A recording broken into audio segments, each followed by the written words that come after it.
ટોપ સ્ટોક્સની details જાણીએ. સહયોગી નીરજ અને આરતી આપણી સાથે જોડાઈ ગયા છે. આપ બંનેને ગુડ મોર્નિંગ. નીરજ, કયા સ્ટોક્સ અને સેક્ટર્સ ફોકસમાં છે?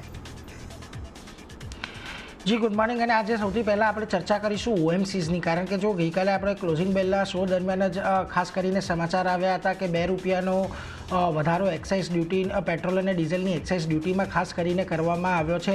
અને માર્કેટ બંધ થયા બાદ ગઈકાલે પેટ્રોલિયમ મંત્રી હરદીપસિંહ પુરીની પણ આપણે પ્રેસ કોન્ફરન્સ આવતી જોવા મળી, જેની અંદર સ્પષ્ટતા કરવામાં આવી કે આ ₹2 જે વધારો એક્સાઇઝ ડ્યુટીનો કરવામાં આવ્યો છે એનો ભાર ગ્રાહકો પર આવતો જોવા નહીં મળે, એટલે રિટેલ પ્રાઇસ અહીંયાથી નહીં વધે. હવે આનો અર્થ શું થયો? તો જો આ બોજો કસ્ટમર પર એટલે કે ગ્રાહકો પર નહીં આવે તો એ બોજો ઓએમસી કે એટલે કે ઓઇલ માર્કેટિંગ કંપનીઓ પર આપણને આવતો જોવા મળશે. અને આવનારા સમયમાં કદાચ અહીંયાથી આપણને થોડા માર્જિન પર અસર આવતી જોવા મળે. પરંતુ એક તરફે અહીંયા એ પણ ધ્યાન રાખવાનું છે કે અત્યારે ક્રૂડના ભાવ $70 નીચે આવી ગયા છે. 65ની આજુબાજુ ક્રૂડના ભાવ છે, એટલે ક્રૂડ ખાસું એવું સસ્તું થઈ ગયું છે. એટલે જેની અંદર ક્રૂડનો જો ભાવ ઘટે છે તો પેટ્રોલ ડીઝલના ભાવ આપણે ફ્લક્ચ્યુએટિંગ પ્રાઇસ પ્રમાણે કે ડાયનામિક પ્રાઇસિંગ પ્રમાણે ત્યાં આગળ થોડો ઘણો ઘટાડો આવવો જોઈએ. એટલે એનો લાભ લઈને અહીંયાથી સરકારે ખાસ કરીને આ ડ્યુટીની અંદર વધારો કર્યો છે. તો બીજી તરફ એલપીજી સિલિન્ડર પર એમણે ખાસ કરીને અહીંયાથી મોંઘા કર્યા છે. ₹50નો વધારો પ્રતિ સિલિન્ડર કર્યો છે. એટલે કારણ કે આ સરકારને જ્યારે એલપીજી સિલિન્ડર તેઓ સબસિડાઇઝ રેટ પર આપે છે ત્યારે લગભગ મોટી ખોટ થઈ રહી હતી. એટલે એને પણ અહીંયાથી સેટ ઓફ કરવાનો પ્રયાસ સરકાર ખાસ કરીને કરી રહી છે કે જ્યારે સરકાર પાસે એક જગ્યા છે ઘટતા ભાવની. બીજી તરફ ખાસ કરીને આજે બ્રોકરેજ રિપોર્ટ જો આપણને આવતા જોવા મળ્યા છે ઓએમસીસ પર ઘણા મહત્ત્વના છે. HSBC કહી રહ્યું છે કે ઓઇલ પ્રાઇસ, એક્સાઇઝ ડ્યુટી અને પંપના ભાવ આ બધી વસ્તુઓ મળીને ખાસ કરીને આવનારા સમયમાં ઓઇલ માર્કેટિંગ કંપનીઓના જે માર્જિન છે એને અહીંયાથી સપોર્ટ કરતા દેખાશે. એટલે એના પર ખાસ ધ્યાન રાખવાનું છે. એટલા માટે તેમણે આઈઓસી પર બાયકોલ આપ્યું છે, પરંતુ ટાર્ગેટ પહેલાં 170ના હતા જે ઘટાડીને 150 કરી નાખ્યા છે. BPCLમાં પણ બાયનું કોલ આપ્યો છે, પરંતુ ટાર્ગેટ જે પહેલાં 440ના હતા એ ઘટાડીને હવે 400ના કરી દીધા છે. અને HPCL અહીંયા એકમાત્ર એવી કંપની છે કે જેને ટાર્ગેટ એમણે વધાર્યા છે. પહેલાં 450ના હતા જે વધારીને 480ના કર્યા છે. એટલે એના પર એક ખાસ ધ્યાન રાખજો. જોકે સિટી અહીંયા કહી રહ્યું છે કે રિટેલ ભાવમાં ફેરફાર ન થતા ઓએમસીના માર્જિનની અંદર ઘટાડો આવશે. સરકારે એલપીજીની જે સબસિડી આપે છે એની અંદર લગભગ 41,300 કરોડની ખોટ જાય છે. અને આ ખોટને સરભર કરવા માટે આ જે ડ્યુટી વધારી છે એમાંથી લગભગ 33,000 કરોડની આવક તેમને અહીંયાથી થશે.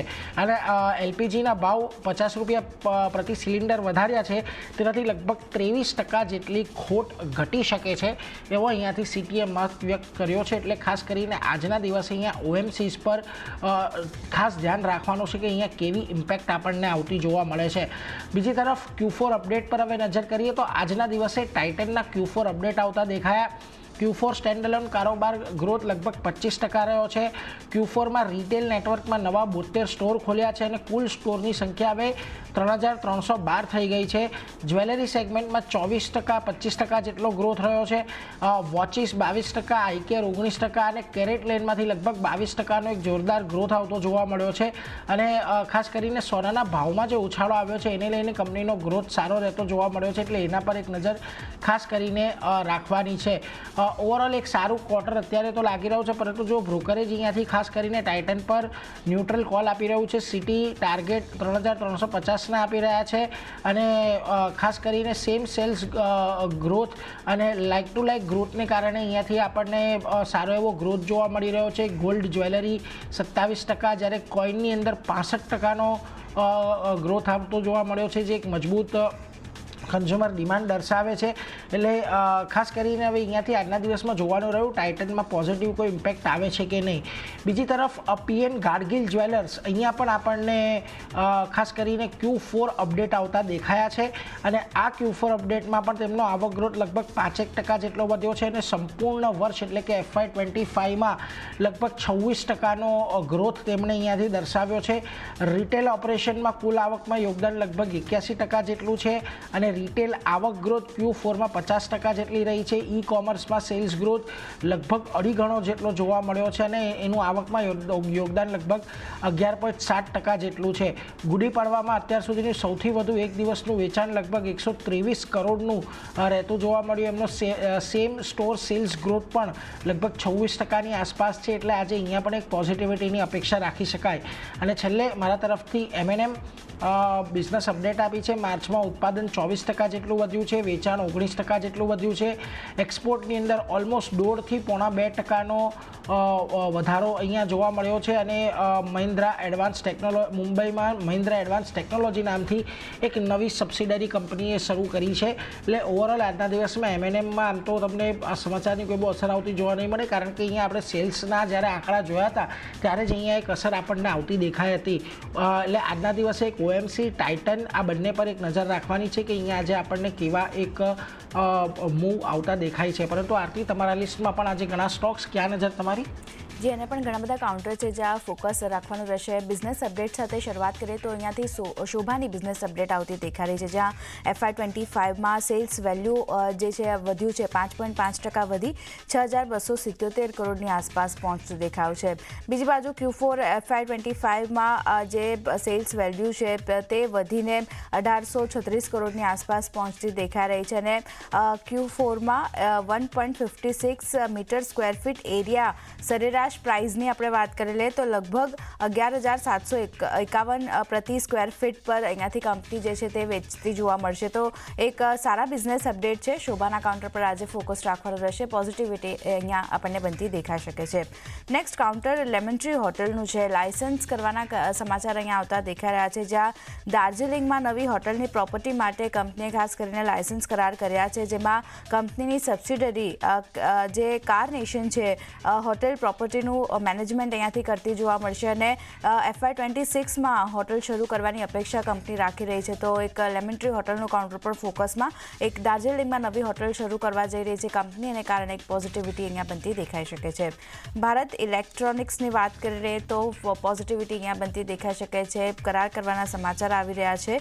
રક્ષા મંત્રાલય પાસેથી કંપનીને 2210 કરોડના કોન્ટ્રાક્ટ માટે રક્ષા મંત્રાલય સાથે ખાસ કરીને કંપનીએ કરાર કર્યા છે, જેમાં IAF માટે ઇલેક્ટ્રોનિક વોરફેર સ્યુટ માટે કરાર કરવામાં આવ્યા છે. રડાર, મિસાઇલ અને કાઉન્ટર સિસ્ટમનો સમાવેશ આમાં થતો દેખાયો છે. અને કંપનીને નાણાકીય વર્ષમાં લગભગ 2,803 કરોડના ઓર્ડર રક્ષા મંત્રાલય તરફથી મળતા દેખાયા છે. તો એક BELના કાઉન્ટર પર ફોકસ રાખવાનું રહેશે. આ સમાચારના લીધે અહીંયા પણ એક પોઝિટિવિટી આપણને બનતી દેખાઈ શકે છે. નેક્સ્ટ કાઉન્ટર KPI ગ્રીનનું છે. નેગેટિવ સમાચાર એટલા માટે કારણ કે પ્રોજેક્ટ ઓર્ડર રદ કરવાના સમાચાર આવતા દેખાઈ રહ્યા છે.